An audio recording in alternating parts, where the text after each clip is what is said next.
Salve, Elza. Salve. Salve, salve. Que é a nossa homenageada, né?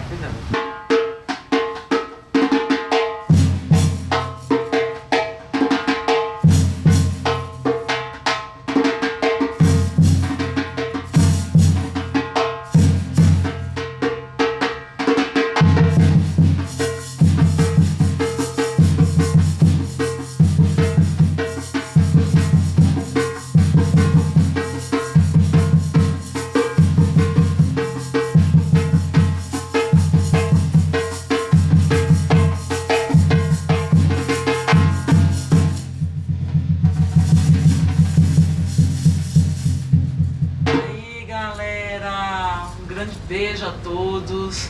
Queríamos muito agradecer ao IF, Projeto de Extensão de Artes Integradas Confluências. É muita felicidade para nós essa oportunidade de poder trazer a cultura popular, a academia, fazer essa mistura interessante, bonita e levar esse conhecimento popular para vocês. Muito, muito obrigada.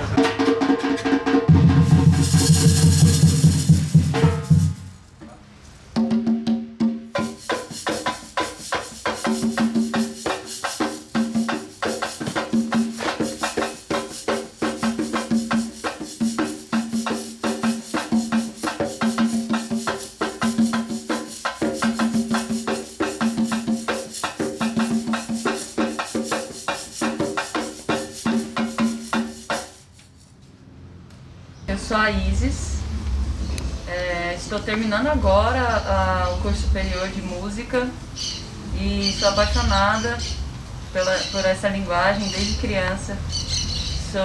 Hoje eu posso dizer que, além de ensinar, eu tenho muito que aprender, principalmente com os mestres aqui presentes, e a desenvolver a partir dessas vivências trabalhos que cheguem na sociedade, a música como ferramenta para transformar a sociedade. E acredito que as nossas relações aqui precisam ser fortalecidas, e elas já estão se fortalecendo enquanto a gente pratica e coloca a música e a percussão, nossa ancestralidade, coloca em prática e vivencia ao longo do dia a dia também. Não é só um dia que a gente tira para fazer música, a gente vive a música constantemente. E isso é bom, isso faz bem para mim e eu tenho certeza que para outras pessoas também. Então eu comecei a praticar, vivenciar a música. As pessoas falam na noite, né, na vida, assim. Então eu entrei na música com a Bandita Kodá, um projeto que tem um CD, aí, e que desenvolve também essa linguagem ancestral, esses assuntos, esses temas sociais, esses temas que a gente precisa falar hoje em dia. E não precisa, a gente não pode se calar, né, mediante a tantas coisas. Depois da Bandita, eu comecei a banda Retalha, que foi um projeto que nasceu de uma vontade mesmo, né, de fazer música. Então veio esse nome Retalha, e diz muito sobre a gente também, que pratica essa linguagem popular, que faz músicas nesse sentido, nesse segmento. E agora eu estou participando do projeto Mulheres na Roda de Samba, que é um projeto anual, que está acontecendo agora já na 3ª edição, 2020. E também do grupo Dona da Roda, que desenvolve trabalho com samba, com choro, e é integrado por mulheres. Então essa questão de trazer a mulher para o fazer musical é uma...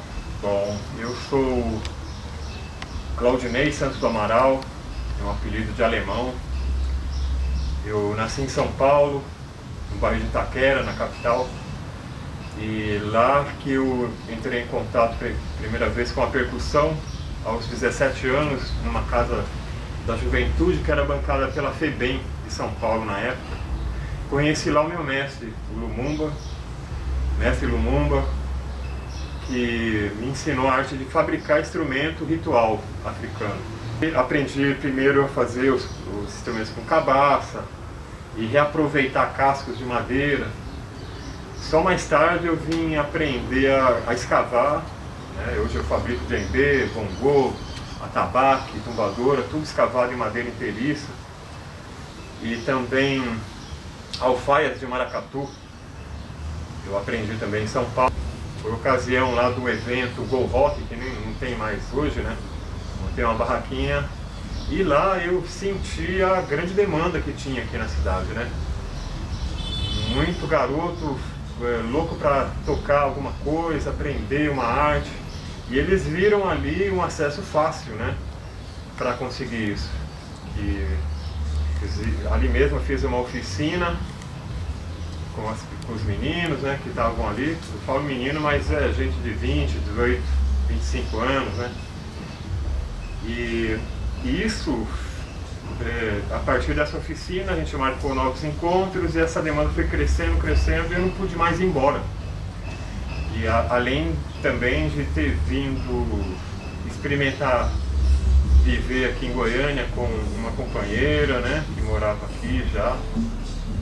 Enfim, deu tudo certo. O trabalho foi se consolidando, o volume de pessoas que apareciam ia aumentando. Tive que montar mais um bloco de rua que eu montei, né, aqui. Uma banda com a percussão como linha de frente, né? E gravamos um CD do grupo Coral de Pau, né? Que esse é o nome do trabalho. E temos um bloco de rua também. Esse bloco de rua, ele há 18 anos ensaia toda semana, aos sábados, né? Já esteve em vários lugares por aí e há 13 anos a gente tem como sede lá o DCE do UFG. E até hoje ele está firmão aí, e eu também.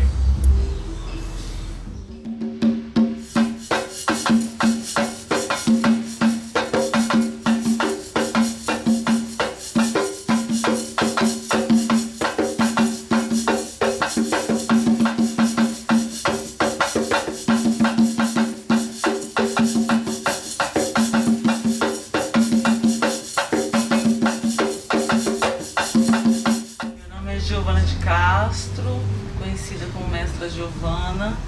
Eu sou esposa do mestre alemão já há 15 anos.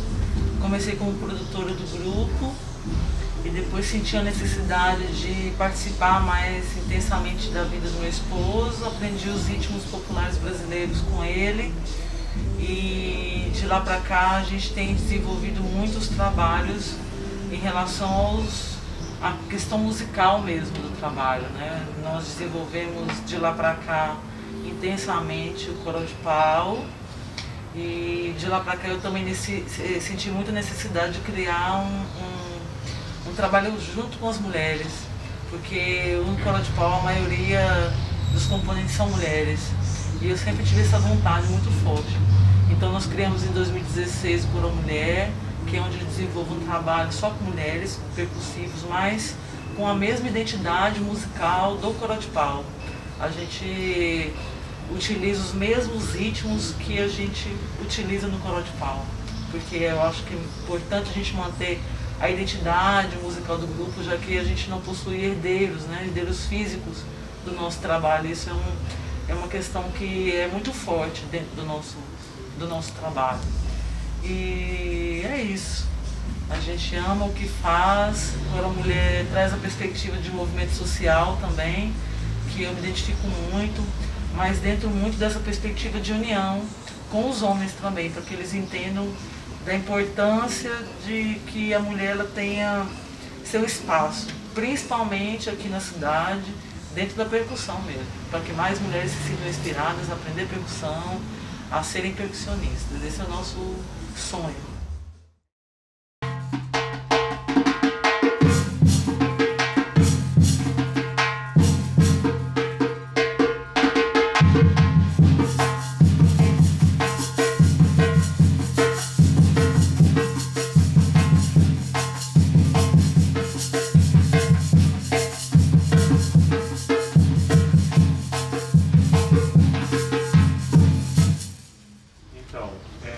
Eu quando comecei a aprender a tocar tambor e fabricar tambor, foi com o mestre Lumumba, o Babá Lumumba, né?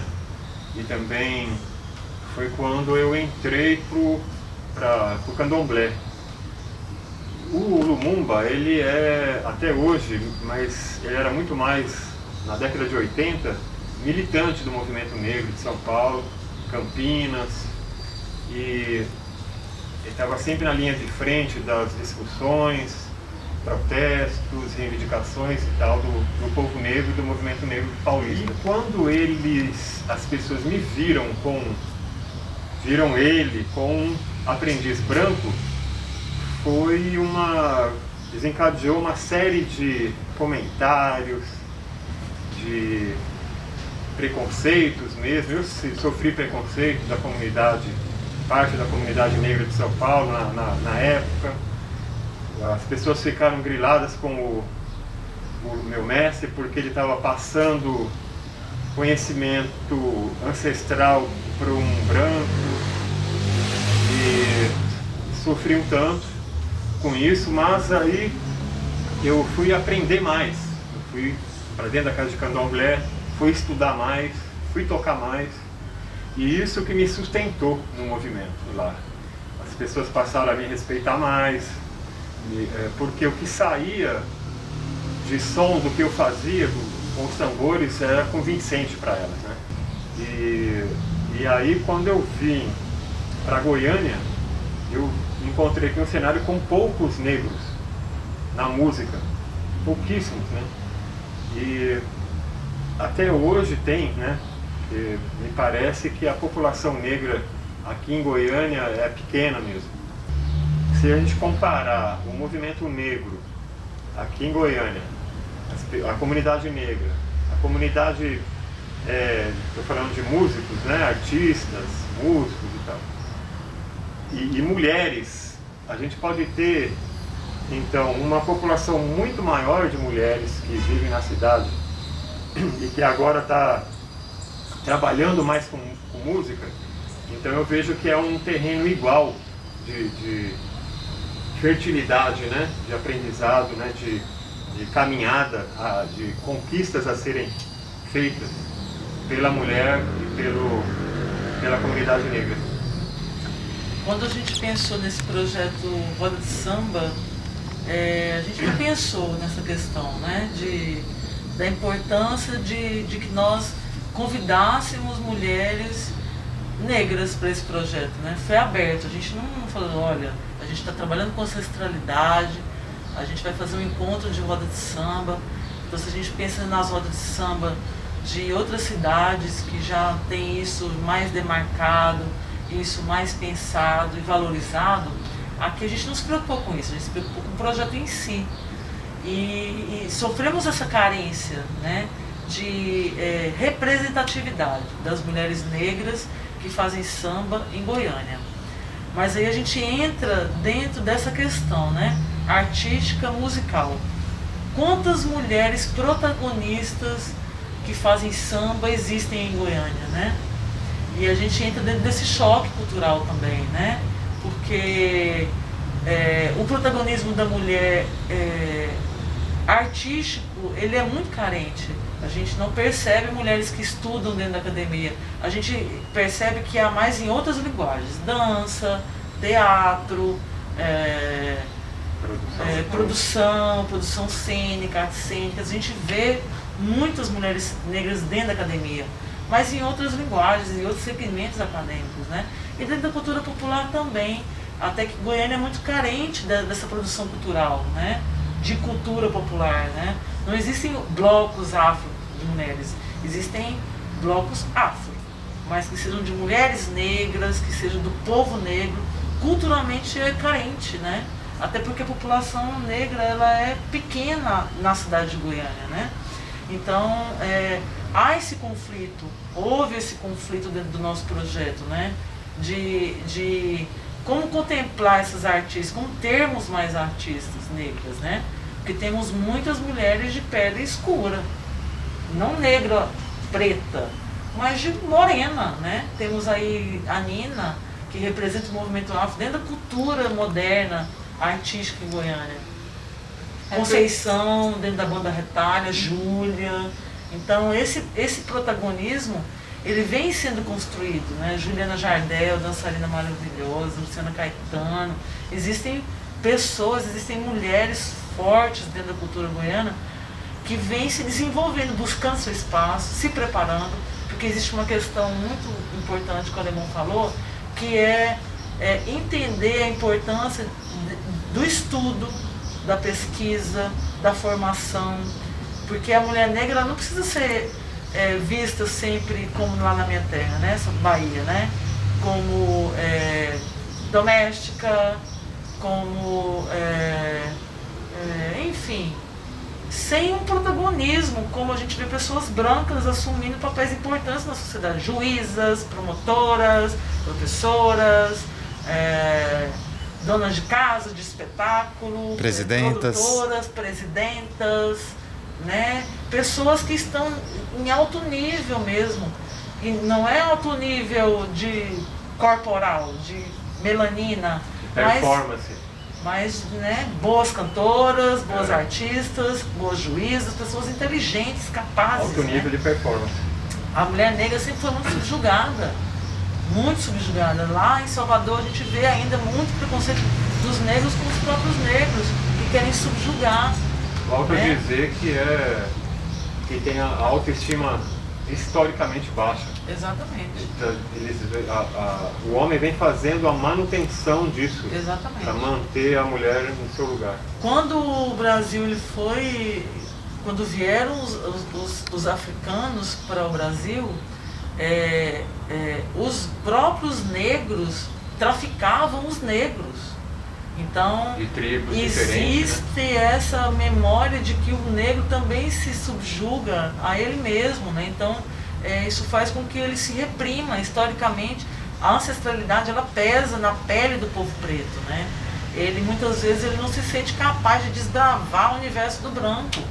Se sente incapaz, como se ele não fosse inteligente, como se ele não tivesse habilidades iguais, né? Mas na verdade é porque não existe um universo branco, são as pessoas que embranqueceram tudo. Exatamente. Então, quando a gente fala em fazer o projeto Mulheres na Roda de Samba, a gente falhou muito em não ter esse olhar, em não despertar, em não trazer esse olhar para mulheres pretas, venham fazer parte, mulheres indígenas, quilombolas, vocês podem abraçar esse projeto, a gente quer. Na verdade, a gente quer que vocês estejam aqui com a gente nesse projeto. Exatamente. Mas são populações que estão tão à margem, tão na periferia, que às vezes nem chega a informação. Exato. Então a gente tem que fazer um trabalho de se observar enquanto a gente nesse espaço, a gente está exercendo um papel. Isso. Então a gente é minoria, mas a gente ainda está exercendo esse papel enquanto mulher. Exatamente. E aí, a partir disso, desse reconhecimento, a gente vai reconhecer também que a gente precisa ampliar o espaço para chegar nas mulheres quilombolas, nas mulheres indígenas, Exatamente. mulheres pretas. Exatamente. Então, é uma oportunidade que a gente está tendo agora de agir diferente do mesmo. Isso. De ser menos mais do mesmo. Então a gente vai ser algo diferente. A gente vai ser um projeto de extensão, a gente vai ser um projeto que não tem nem o cunho da academia, mas a gente não quer também ser um projeto, sabe, ao léu. A gente quer ter a nossa identidade, a gente quer que essas pessoas integrem e façam parte dessa identidade. Então a gente precisa saber que o samba, ele não é de origem branca. A gente precisa ter isso. Quando a pessoa reconhece, ela pode fazer aquilo sem se apropriar, com um respeito, na verdade, Exatamente. né? Então, quando a gente está numa roda de samba, um samba de roda, a gente tem essa reverência, esse respeito. Reconhecimento. E reconhecimento. Então, Exatamente. a gente tem que reconhecer isso para começar a tirar essa carga, sabe? Para as pessoas fazerem as coisas e sabendo da origem das coisas. Exatamente. Porque não adianta nada eu lançar uma trança, vou ficar linda aqui, mas de onde que vem isso, sabe? Eu tenho que entender a essência. Exatamente. E o samba, ele promove isso, esse lugar que a gente está ocupando no Mulheres na Roda de Samba é muito importante para fazer esse resgate e a gente tem que continuar. Isso. Né? É um projeto que veio para a gente se conhecer e se auto-reconhecer e entender a importância da ancestralidade dentro do ritmo em si. Buscar essa ancestralidade, conversar mais sobre isso, porque a gente às vezes se nega a falar da importância do que nos fez querer fazer samba, né? Trazer essas conversas, além dos ensaios, da preparação do repertório, a gente dialogar mais sobre isso, porque isso vai fazer com que a gente tenha mais necessidade de trazer essas mulheres pretas, essas mulheres negras, para que elas se insiram, para que elas tragam suas composições, para que elas dancem, para que a gente amplie esse processo da roda, que ele não seja só de batucar, de tocar, né? Mas que a gente faça toda a complementação do que é o samba de roda, né? Para que de fato essas pessoas pretas e mulheres façam sem sentir inferiorizada, sem sentir essa culpa, sem sentir esse sentimento, sabe? De exclusão, né? Exato. De fazer com que ela se sinta protagonista também dentro dessa roda. Exato, né? Inclusão, Inclusão. Isso aí que você falou. Isso aí. Eu utilizo minha forma de ensinar é a mesma das referências que eu tenho de como eu aprendi, né? Que foi pela oralidade. Né? Meu mestre sentava ao lado dele e ele me ensinava ali, naquele momento ali, né? Na prática, fazendo, por exemplo, escavar um instrumento, ou tocando, né? Fazer o acompanhamento e tal, ou imitando o que ele estava fazendo, tentando imitar. E a oralidade, então, é um método mais antigo do mundo, né? De ensino, de se ensinar alguém a aprender alguma coisa. E eu trabalhei já com diversos públicos, né? Por exemplo, o que eu gostaria de ressaltar, quando eu comecei a trabalhar com percussão em São Paulo, que foi Menino de Rua, que é um público que não ele não está interessado em tocar, na verdade, né? Ele quer ocupar o tempo dele, naquele momento ali, né? Depois eu vim trabalhar aqui em Goiânia com torcida organizada, e também é um público que, na ocasião em que a gente chegou, ele era ocupado por pessoas que não se importavam em tocar, né? só de ocupar o status que aquilo dava para ele dentro da torcida. E aí quando a gente chegou, eu cheguei com a Giovana, né, uma mulher, para ensinar a tocar. Essas pessoas se afastaram e chegaram as pessoas que realmente gostariam de tocar, fazer parte, mas não faziam ideia de que era possível, né, uma mulher, um jovem, a tocar, né, na bateria de uma torcida organizada. E a partir dali, a torcida assumiu a responsabilidade de abrir para a família. Então a bateria passou, que a gente chama de charanga também, né? Ela passou a contemplar as famílias. Criança, o pai trazia o filho, a mãe trazia a filha, e aí brincava ali na hora dos ensaios, tocava junto. Bem, o método que a gente utiliza, ele já começa, a Giovana depois vai discorrer mais a respeito disso, de quando ela chega. A gente sabe que cada pessoa tem um jeito de aprender. Tem mais dificuldade, menos dificuldade, com essa coisa da dureza da vida, né, que deixa a gente meio sem ritmo. Mesmo assim, a gente sabe que todo mundo tem um ritmo para tudo, todos. Para andar, para comer, para correr, para diversas coisas, funções que a gente faz na vida, que tem uma rotina, tem um padrão, a pessoa naturalmente vai colocar ali um ritmo, uma velocidade, uma cadência, para tudo. E isso é uma coisa que eu percebi com esses anos todos, né, de trabalho. Então, quando você joga um desafio para a pessoa, que é assim que a gente faz, né, e a gente mede aí a dificuldade que ela tem. Na hora a gente já percebe que ela, às vezes, ela pode mascarar, o nervosismo dela pode mascarar a facilidade que ela tenha, possa vir a ter. E aí toca mal, né? Não consegue pegar. Tem gente que chora até de nervoso, né? Que não consegue pegar, porque é tão fácil e ela não consegue pegar. Mas, e o grande professor, eu sempre digo, que é a repetição, a constância. A gente tem todo o tempo do mundo para isso, né? O método que a gente utiliza lá, especificamente no bloco do Coral de Pau, é esse. O pessoal mais antigo, os meninos lá mais antigos, eles se tornam professores ali na hora também. Então, uma pessoa que chegou nova, encosta ali ao lado de uma já antiga, a gente sempre coloca as pessoas, essas novas, perto de pessoas mais velhas e vai conversando durante o ensaio ali, explicando os básicos, né? E a partir daí, o resultado, você vê que o resultado do som, né, da música e tal, é o grande estímulo, né, que essa pessoa tem para voltar, né, mais uma vez, mais algumas vezes e tal. E é o estímulo para ela aprender e estudar também. É impressionante como a gente consegue mudar a vida das pessoas com a percussão. O acesso ao ritmo é muito fácil, né?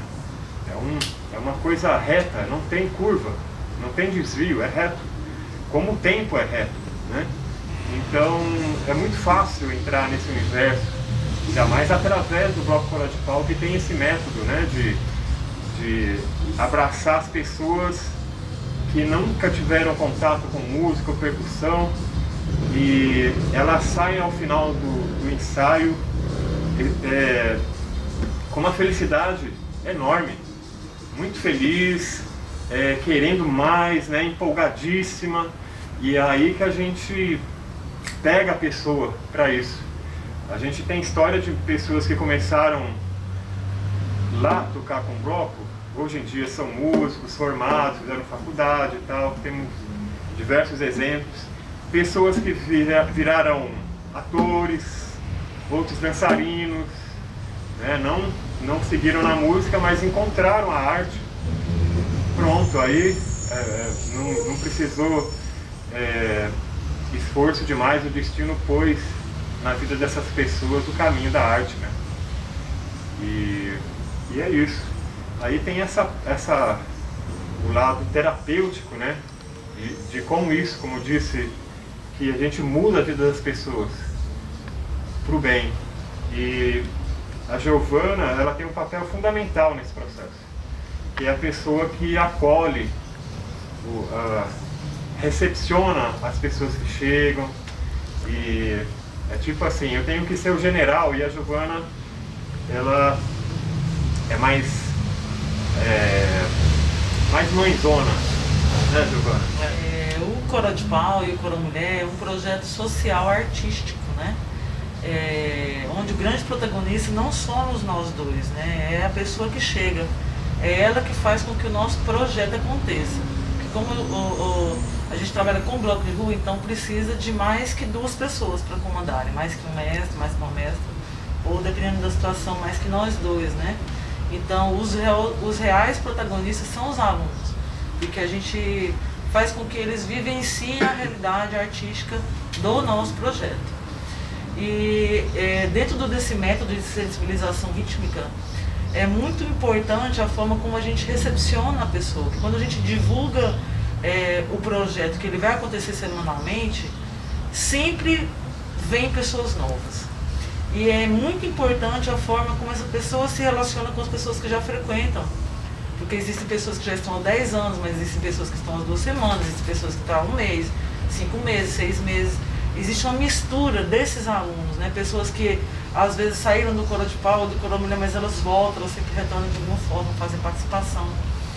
E existe uma agenda que a gente cumpre dentro da cidade. Às vezes ela se dá semanalmente ou já uma constância anual de eventos grandes, né? Carnaval, encontros, festivais na cidade.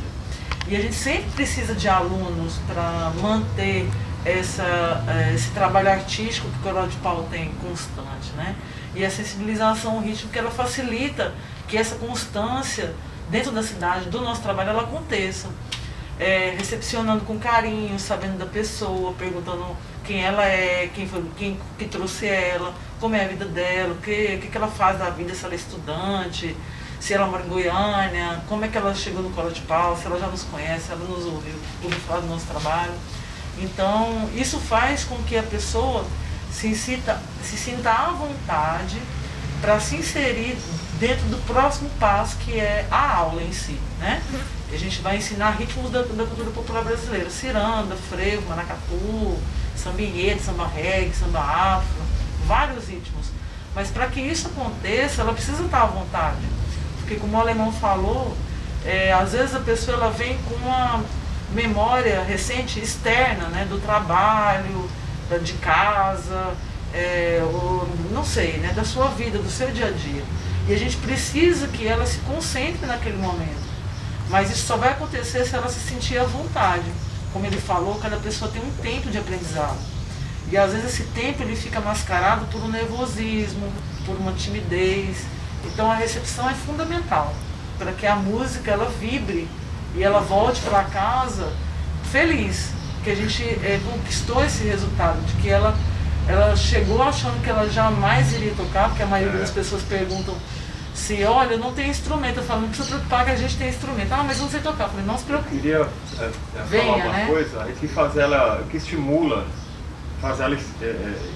ela a continuar e tal. Por exemplo, as atividades artísticas que você disse. É uma coisa, quando ela se vê sendo aplaudida pela primeira vez, né? Isso faz parte da terapia dela, né? Vira uma coisa, aquela troca para ela é a coisa mais importante que ela já viveu na vida, digamos assim. Sim. Porque tamanha exposição, né? Era uma coisa inconcebível a ela, como você acabou de dizer. E, no entanto, ela está sendo aplaudida e considerada como uma pessoa superior a quem aplaude, né? Bom, é uma mistura de sentimentos ali. Isso. Né? E faz parte do resultado final para ela. Porque o ambiente que a gente desenvolve o trabalho, ele traz essa concentração, né? Faz com que a pessoa entenda que naquele momento ela precisa se concentrar, precisa prestar atenção nos mestres, existe uma técnica que é passada. existe uma contagem de tempo, existe um começo, um meio e um fim para aprendizado daquele ritmo. Então, essa sensibilidade faz com que quebre toda a dureza da chegada da pessoa. E ela sai, às vezes, pela primeira vez, ela sai tocando um ritmo que ela achou que ela nunca fosse capaz de desenvolver, né? E isso é fundamental para o nosso trabalho, porque, como eu falei, a gente tem uma agenda que ela se dá, às vezes, semanalmente, mas existe uma agenda anual importante que a gente vivencia na cidade. Festivais, encontros, carnaval. Então, se a pessoa ela entende que ela é artista, ela não se sente só um aluno, né? Só um ser que chegou ali, não sabia exatamente o que iria acontecer e nem o futuro que estaria presente na vida dela, um futuro tão recente, né?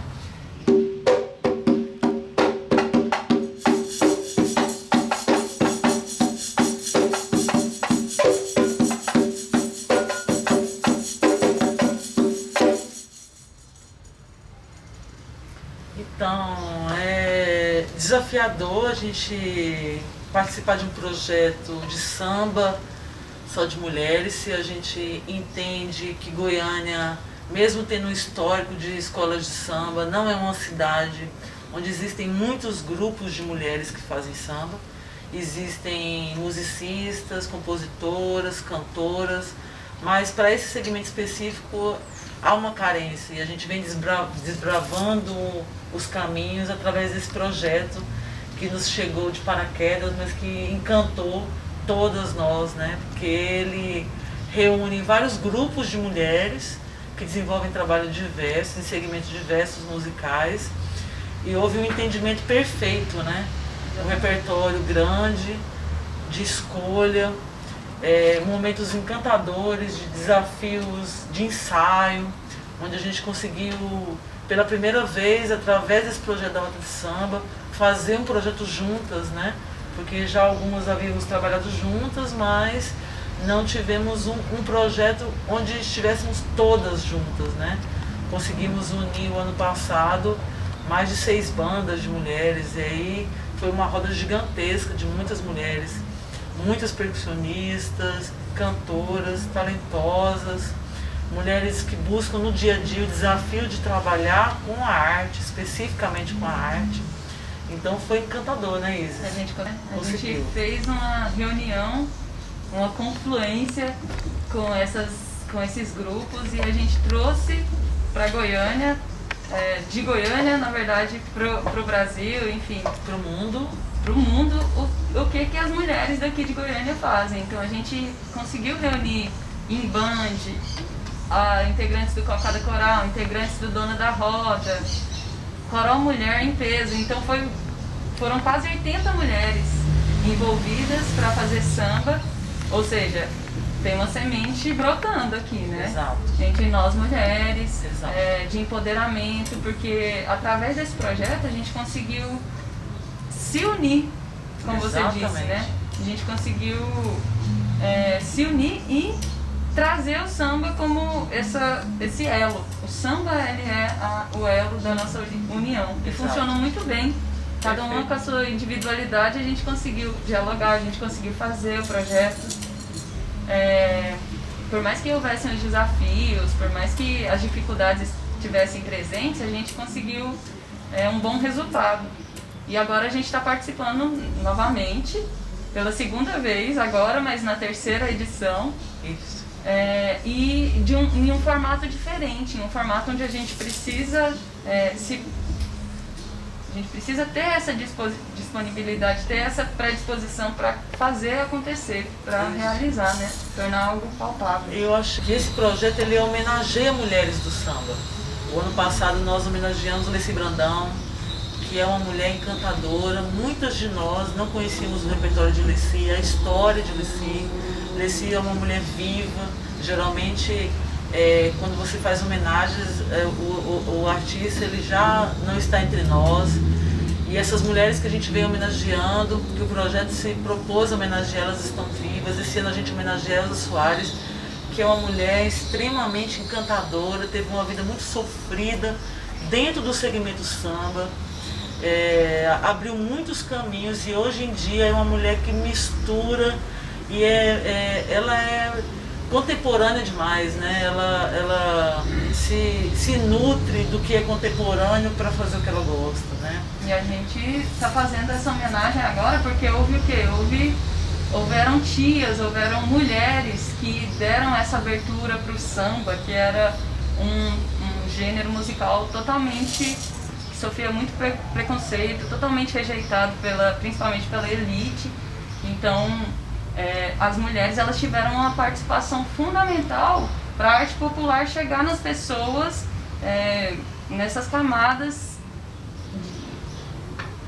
de elite mesmo, que geralmente não valorizam, né? Mas alguns valorizam, enfim, de pessoa para pessoa. Mas as mulheres elas tiveram um papel super importante na história do samba, na difusão desse ritmo musical, e a gente consegue ter esse empoderamento, consegue ter esse ânimo agora, porque a gente está respirando o mesmo ar que essas pessoas que passaram por aqui respiraram. Então a gente está transformando em algo novo e conseguindo fazer isso enquanto as mulheres estão vivas, enquanto os artistas estão vivos. Então a gente não está deixando passar, a gente quer resgatar e trazer isso agora, porque tem mulher no samba, tem mulher em outros segmentos, e a gente está saindo para o mundo afora, entendeu? Isso. É um processo de construção, né? Quando a gente fala que houve essa ancestralidade, né, do samba, antes da gente pensar que poderia fazer samba, né? Quando a gente pensa no samba brasileiro, é fundamental a gente se lembrar da ancestralidade, da música afro-brasileira, né? Da religiosidade afro-brasileira. Porque para nós o samba chegou assim. Ele teve essa influência na capoeira, e depois ele passou para o samba de roda, depois ele passou para as escolas de samba, que tem um formato que não é esse contemporâneo, onde os instrumentos eram outros, né? Onde as formações eram outras. Então é fundamental lembrar da ancestralidade, da participação do negro dentro dessa construção. Porque antigamente, eu sou nordestina, né? Minha mãe é baiana, eu sou pernambucana, então eu lembro, por exemplo, que o Ileaê, que é um bloco de afuxé de Salvador, ele não permitia pessoas de pele clara. Isso é recente, isso é bem recente. Talvez de uns 10 anos para cá, isso foi se transformando, né? Hoje é um bloco mais aberto, mas para que fortalecesse essa musicalidade, essa história afro-brasileira que é tão desprezada ainda pela nossa cultura, né? Sendo que está no nosso sangue, na nossa melanina, mesmo independente da cor da nossa pele. A história afro-brasileira ela é muito presente dentro do samba. Muito presente, né? A gente está nesse processo de transição, tanto para fechar esse olhar de subestimar o negro, a pessoa preta, subestimar a mulher por ser mulher. Então a gente está passando por um processo de afirmação do que a gente é, de afirmação do que a gente carrega, da nossa ancestralidade. Totalmente. E formação da nossa identidade, que se transforma, enfim, né? Isso. Ela não é a gente é o que a gente é, mas a gente tem muita carga cultural, tem muita coisa aí junto. Isso, né? Isso precisa ser sempre ressaltado, relembrado, falado. Exatamente. Porque faz parte da musicalidade que a gente se utiliza, é a nossa forma de vida. A gente vive de fazer música. E mesmo dentro da academia, você precisou conhecer a ancestralidade para desenvolver o instrumento que você toca. Você precisou saber fazer aulas disso, ouvir sobre isso. O alemão, quando ele aprendeu com o mestre dele, que é negro, ele precisou ter esse conhecimento ancestral. Porque também tem uma casa de santo, precisou conhecer os orixás, precisou conhecer os toques dos orixás, que é uma cultura muito desprezada, mas porque não há um conhecimento, não é popularizado na verdade. Fica restrito mesmo à religiosidade, né? Não está dentro da academia até, né? Eu sei que existe essa pauta, existe essa matéria dentro da universidade, mas ela não é respeitada da devida forma, porque ela é... vivência, né? Isso, não existe uma vivência, não existe uma mescla do que é popular, porque é popularizado, é uma história muito oral, muito mais oral do que acadêmica. Exatamente. Não que ela não esteja na academia, né? Grandes escritores, né? Músicos maravilhosos brasileiros já escreveram músicas cifradas, né? Afro, mas ainda não há essa popularização real, né? Ela não entrou de fato dentro da academia, convivência, levando mestres, fazendo interação do que é popular, do que é acadêmico. Então, talvez por ser uma cultura oral, e a academia valoriza muito o que é documental, que exato. Né? Mas é um processo que a gente precisa estabelecer, sabe? Colocar a cultura popular na universidade também, abrir, ampliar. A universidade carrega esse nome, né? A gente precisa ampliar os campos de pesquisa, seja na música. A gente precisa dar espaço para todos os segmentos, principalmente para o segmento popular. Tipo, alguém que faz curso de medicina, quando ele sai da universidade, ele vai fazer residência antes de oficialmente ser declarado como um profissional que ele estudou. E com o músico, o artista, isso não acontece. Você sai pronto da universidade sem ter aonde trabalhar, né? É uma busca pessoal, né? Fica por conta de si mesmo, né? Mas voltando ao assunto, eu gostaria de ressaltar que tradicionalmente, historicamente, a mulher não toca tambor, né? Em rodas de capoeira, não tocava, né? Agora está tocando mais. Em escola de samba, em candomblé, terreiro de candomblé tradicional, mulher não toca tambor. Bom, isso além de ser um absurdo, né, uma bobagem, tem diversos motivos para que históricos também para que isso aconteça. E esses anos todos dessa imposição fez com que a mulher tivesse essa memória ancestral de eu não posso. Até hoje, a autoestima da mulher para tocar tambor, né, para fazer percussão é muito baixa. Ela sempre tem uma coisa que impede ela de avançar mais e mais. Eu acho que isso contribui para ser tão difícil, né, vocês conseguirem o respeito que precisam, né? Também tem que ter autoestima, né, para poder se impor a essas barreiras aí. É tudo resultado da construção da sociedade patriarcal. Então, sim, a gente tem essa estrutura vigente e que reflete na música, reflete em outros papéis que a gente exerce na sociedade. Então, dentro interessante que vocês trazem, por exemplo, a homenagem a Alessi Brandão, a Elza Soares. Então, nós vemos essas mulheres negras como ícones do samba, com Clementina, com várias figuras assim. Mas nós também vemos um debate no Brasil sobre apropriação cultural. Então, quando a mulher branca entre aspas, né, racializada como tal, ela faz samba, algumas se tornam ícones. A gente tem a Clara Nunes, a Elis Regina, né, essas figuras históricas, a Nara Leão, né, a própria Bossa Nova como um estilo de samba, digamos, das classes médias. Né? Então, eu queria saber como que vocês leem essa questão do debate racial envolvendo o samba. Quando uma mulher branca faz samba, ela está se apropriando da cultura do outro ou é totalmente legítimo? Minha história também é de mulher negra, minha mãe é mulher negra. Eu venho do Nordeste, minha mãe é baiana, onde Sim. 70% da população é negra. E aí é conflituoso. Goiânia. É conflituoso, negro, uma historicidade tão forte dentro dessa cultura, e a gente não lutar mais para que as pessoas de cor preta estejam mais inseridas num projeto que historicamente é negro. Né? Não há essa luta aqui.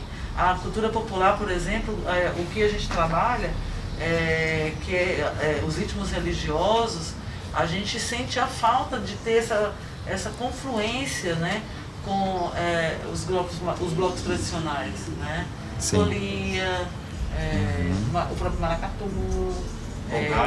A gente vê blocos de pessoas de pele clara, né? A gente percebe que o negro ele queria se sentir identificado com pessoas de sua própria cor. Vocês tentam fazer essa valorização das culturas afro-brasileiras e então isso tem a ver com uma certa descolonização cultural também, né, de trazer saberes, técnicas e artes que não estão na grande mídia e que às vezes também não estão tão representadas na web, na própria internet. Eu acho que a internet está para ser construída por nós também, a gente jogar conteúdos lá. Então vocês estão trabalhando com manifestações culturais que são marginalizadas historicamente e que não estão na grande mídia e nem nas mídias sociais tanto. Então, como é que é essa tensão com essa sociedade instituída de fazer essas grandes vivências coletivas de aprendizado, de som, né? Assim, vocês estão desenvolvendo esse trabalho há muito tempo com a vivência coletiva do ritmo, do aprendizado, mas com os tambores, né, que se manifesta na cidade de um modo, digamos, estrondoso. E então, será que a sociedade, digamos, instituída, né, isso que a gente chama do status quo, né, respeita o trabalho de vocês, tolera o trabalho de vocês ou celebra o trabalho de vocês, né? Que são verbos, acho que um pouco diferentes. Você tolerar, você respeitar, você celebrar. Ou é claro que tem a faceta mais repressora, que quer silenciar, né? Que quer calar. Então, como que vocês experienciaram essa tensão com aquilo em Goiânia que rodeia, né, a sede do Coral de Pau, as relações com a PUC, né, com os vizinhos, né, como que é essa questão de... como vocês sentem, enfim, que a sociedade instituída recebe esse trabalho? Bom, a gente tem um bloco de rua, né? Os tambores de diversos tamanhos e isso faz um som alto, não vou nem chamar de barulho para não logo de cara cair na bobagem de dizer isso, né?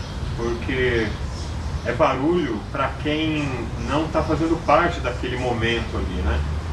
E não está como espectador, digamos, é um espectador passivo, né?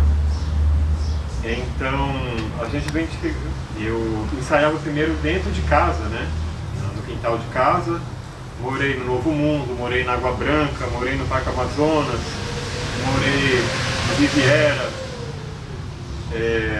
moramos no centro com esse trabalho e sempre recebia visita da AMA, me notificando para que eu parasse de fazer barulho e eu tive que parar. Eu improvisava numa praça perto de casa e tal, mas não dava, não tinha o mesmo resultado por conta da dispersão, né? Não concentra a atenção que eu precisava que os alunos tivessem. E até que a gente foi para o DCE da UFG, a convite da gestão do ano de 2007, do DCE, a gente encontrou lá um cenário de degradação muito grande, o teto de gesso estava caindo, de abandono, né? Estava sendo ocupado por pessoas usando drogas, guardando produtos de furto, de roubo. E a gente chegou com um bloco de rua lá para ensaiar e naturalmente o movimento da música, dos tambores, foi expulsando essas pessoas de lá. E a gente foi então reparando o lugar, tiramos o entulho, pintamos, enfim, a gente foi ocupando, arrumamos os banheiros. Mas acontece que com o tempo a gente foi recebendo novas reclamações de barulho, né? Recentemente a gente sofreu mais um golpe nesse sentido, né? Com a apresentação de uma carta que continha diversas denúncias de perturbação do sossego que enviaram para a reitoria, né, da Universidade Federal. E a gente então pediu já para se a gente pudesse nos encontrarmos para ver a quantidade de notificações que são atribuídas a nós e que não foi a gente que tocou. Por exemplo, eu já por diversas vezes amigos me encontravam e diziam: olha, vi vocês tocando lá no Serra Dourada.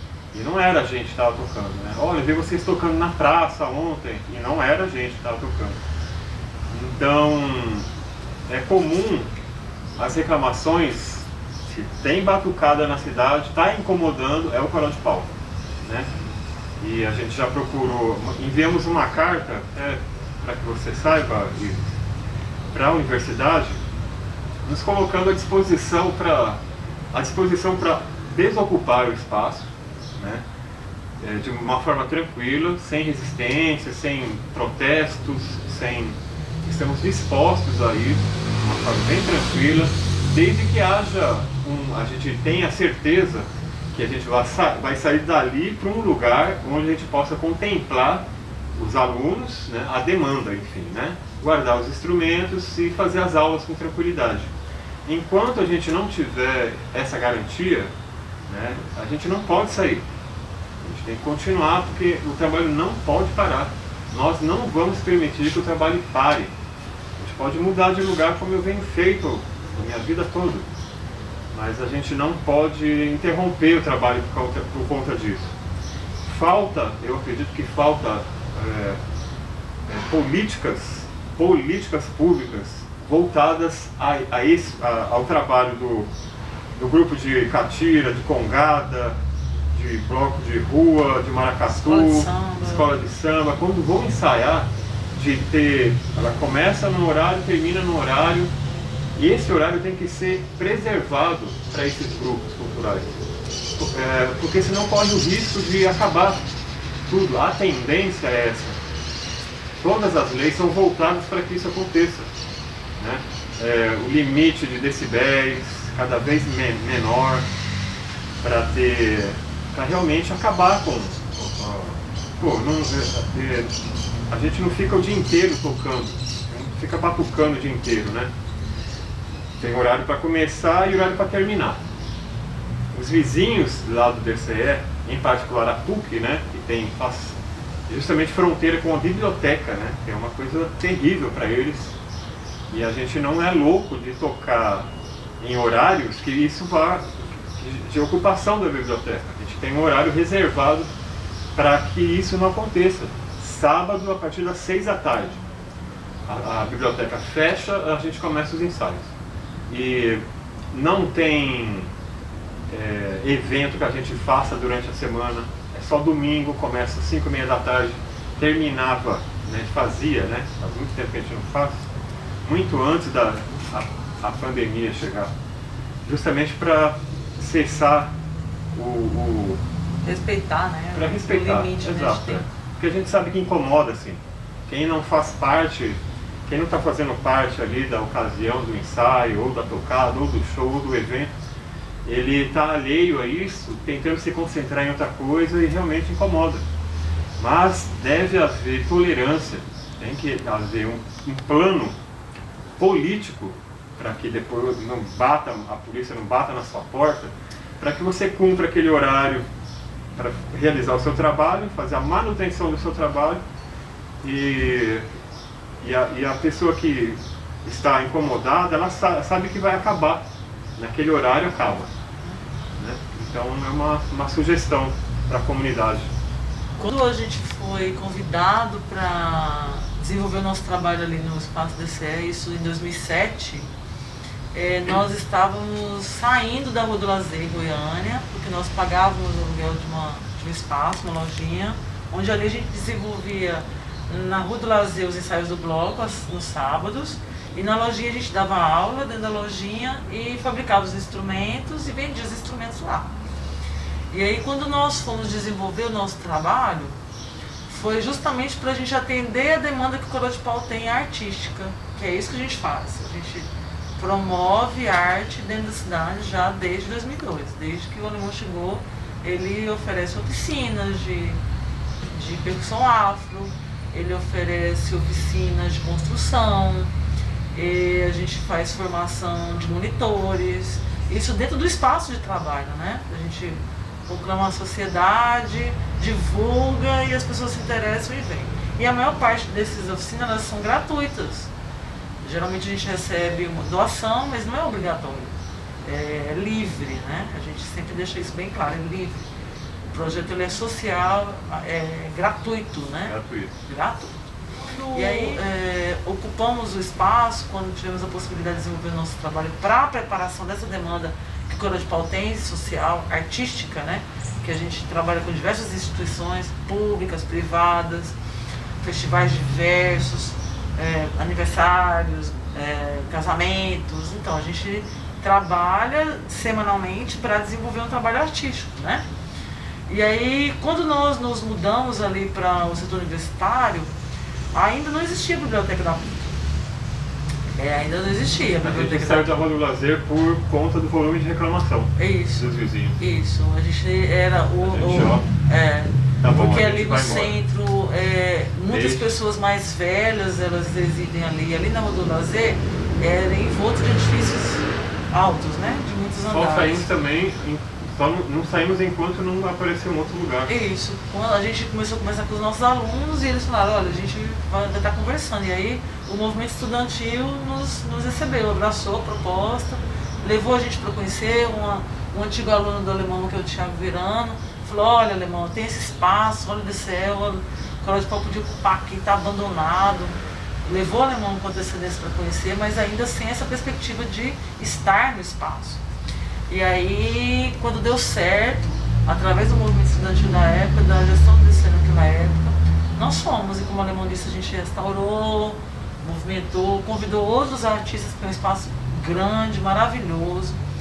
Nunca entendemos porque os próprios DCEs não assumiam o espaço, a universidade não assumia, porque muitos artistas são formados. Assumia sim, eles alugavam o espaço para evento.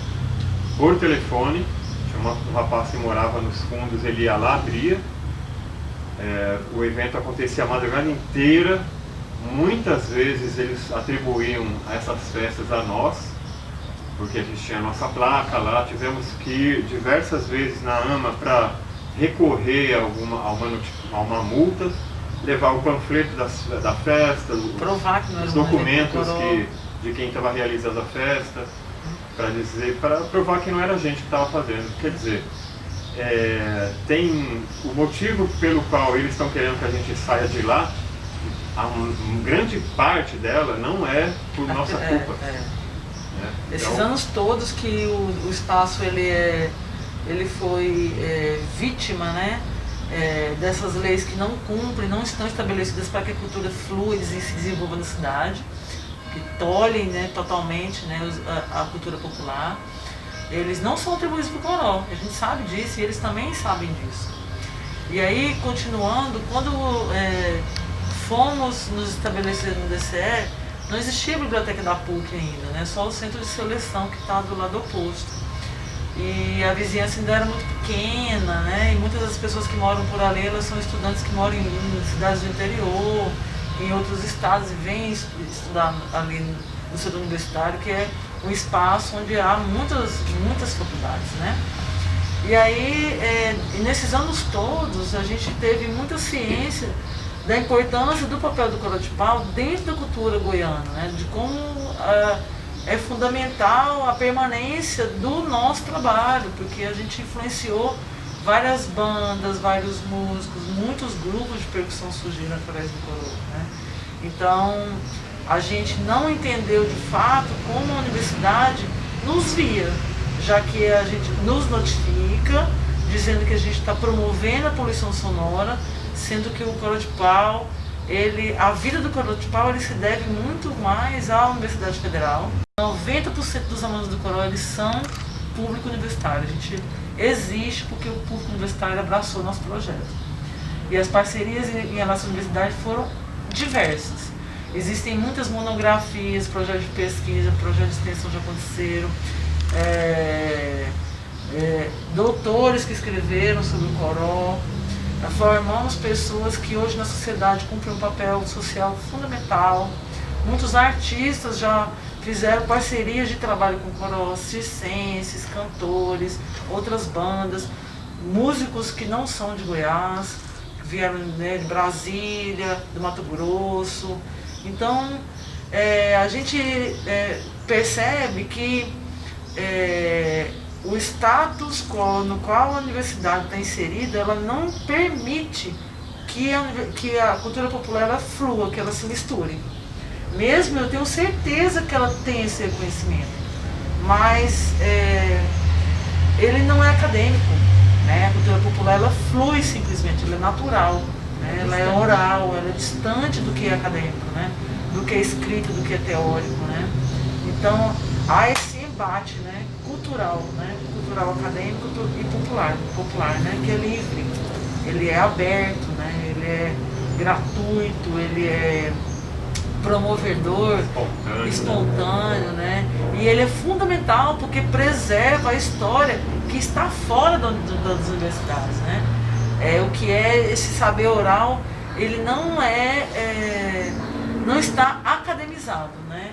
Não existe uma importância dentro dessa matéria, e ela está dentro da universidade, porque eu já participei, já estudei, não concluí o curso, mas já estudei, sei que as oralidades elas estão dentro da universidade, né? De todas, né?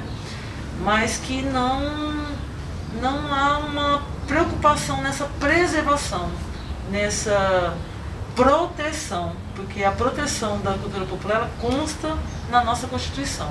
O Estado, as instituições precisam cuidar, precisam proteger essa cultura que faz parte da raiz, né?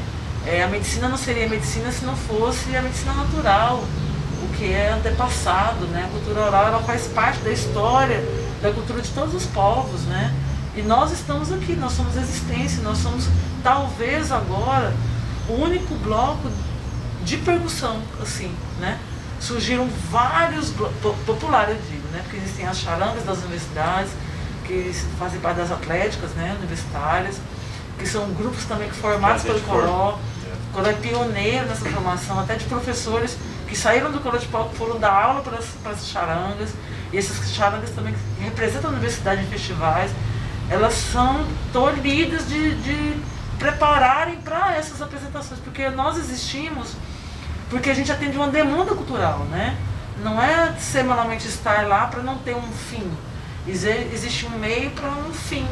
A gente prepara os alunos para atender uma demanda que existe natural, que ela se dá semanalmente e ela se dá anualmente em grandes festivais, grandes encontros, em projetos de outros amigos, na preparação de trabalhos que a gente leva para fora de Goiás, onde a gente leva o nome de Goiás, porque o Coró de Pau, na sua essência, mesmo que o mestre ele seja de outra origem, mas na sua essência, o Coró de Pau ele é do Cerrado, né? Ele é daqui, ele é fruto da universidade, né? Porque sempre bebeu da fonte dos alunos, né? Fez parte da vida de muitos alunos, muitos mesmo. Então a gente não está nesse embate, mas a gente, através dessa carta, solicitando esse encontro, a gente deixa claro para a universidade que essa produção de poluição sonora é para atender uma demanda cultural que ela é diária, semanal. A gente está aí nas redes sociais, @Coró de Pau, @Coromulher, @Bombaque Artesanal.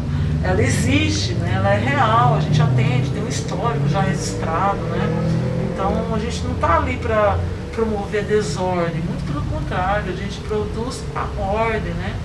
E a gente se sente excluído dentro dessa proteção institucional, né? Através de leis que contemplem a cultura para que ela flua no espaço aberto, porque a gente não tem condição muitas vezes de estar no espaço com acústica.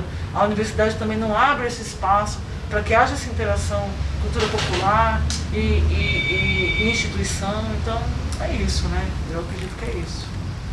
É por isso que eu acho, Gel, que a gente precisa ter responsabilidade enquanto aluno da universidade de assumir a importância desse projeto. Então a gente tem que ter a responsabilidade de abraçar essa causa, de dar as mãos nessa causa, para que, se o Coró de Pau tenha que se locomover, tenha que se realocar em outro lugar, para que seja um local que atenda, continue atendendo essas demandas que continuam. E a gente tem que preservar isso para que sobreviva. A gente está em tempo real, a gente está síncrono, né? Sincronizado com essa vivência. Então, já que a gente tem essa sincronia, não é uma carta que tem que impedir, sabe? Não é uma carta que vai interromper. A gente dá uma resposta e os alunos, os estudantes, o movimento estudantil tem que dar esse respaldo. Eu acredito que falta mobilização não só da instituição para com o projeto, mas do próprio corpo estudante, o corpo discente, em relação a essa proposta. Concordo com você. É uma responsabilidade acadêmica, é uma responsabilidade do acadêmico. Exatamente.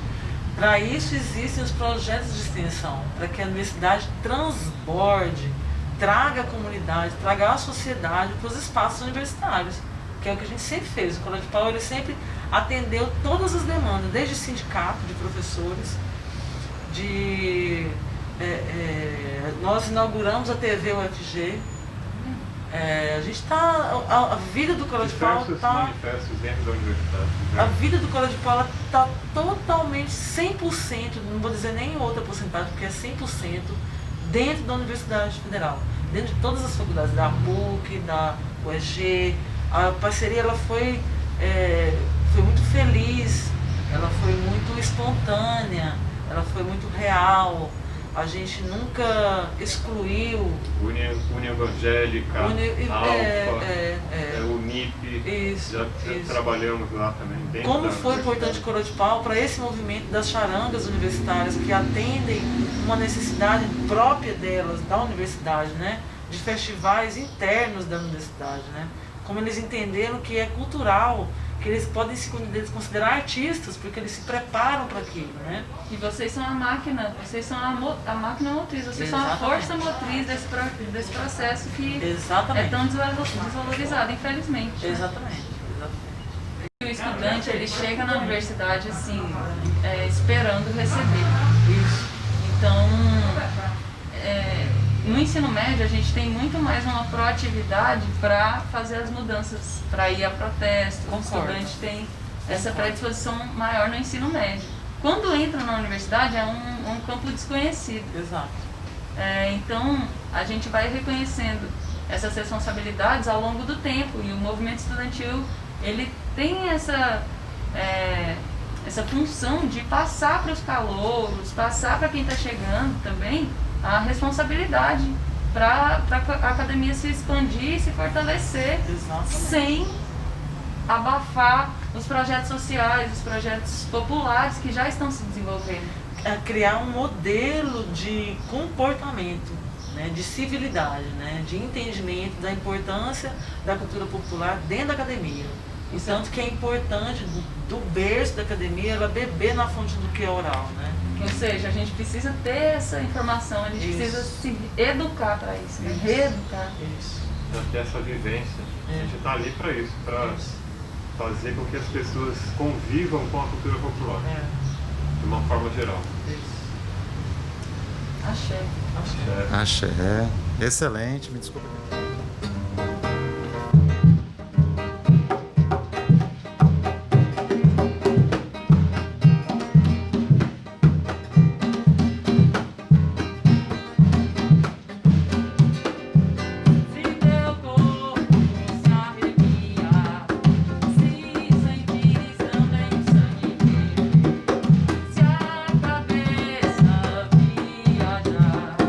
E mesmo assim que estiveres num grande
Pô, arrasaram, hein? Muito bom. Axé. É, tudo axé, né?